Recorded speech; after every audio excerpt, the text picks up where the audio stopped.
तुमने उल्टा हमें जगा दिया है, तुमने उल्टा हमें जगा दिया है। एक बाबा जी मेरे साथ मौजूद हैं, वो अपने एक डिसेबल बच्चे को भी साथ लेके आए हैं। क्यों इसको साथ में लेके आए हैं, क्या बात है? इसलिए लाए हैं कि आप देखें, पुलिस देखे, फौज देखे, सारी दुनिया देखे कि कोई आदमी भी, एक बच्चा भी मुझे दिखा दें कोई आदमी लाया हो इस मैदान में। Mister Biden, you have put a corrupt government to us. You can see all the people. We are all happy. We are all happy by this boy is happy. I am happy. You take 500 rupees per liter, 1,000 per liter.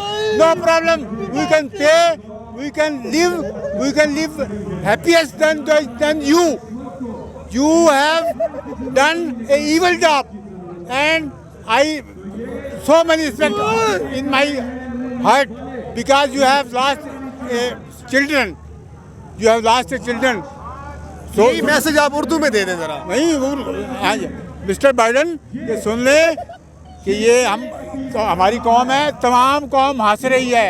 कोई रो रहा है, मुझे दिखा दें कोई रो रहा है, कोई भूखा है, कोई दंगा है, कोई मांग रहा है, कोई आपने 23-10 कर दिया। तुम कुछ भी नहीं कर सकते इस मुल्क का। तुमने उल्टा हमें जगा दिया है, तुमने उल्टा हमें जगा दिया है, सोई हुई कौम को जगा दिया है। मेहरबानी आपकी इस बात की, लेकिन आपने जो काम किया है वो ईवल वाला किया है। आप अपने बच्चों को तो एसी में और उसमें सुलाते हैं, और हमारे बच्चों को रात को हमें पता है कि किस हाल में हम गुजारते हैं उनके साथ। ठीक है,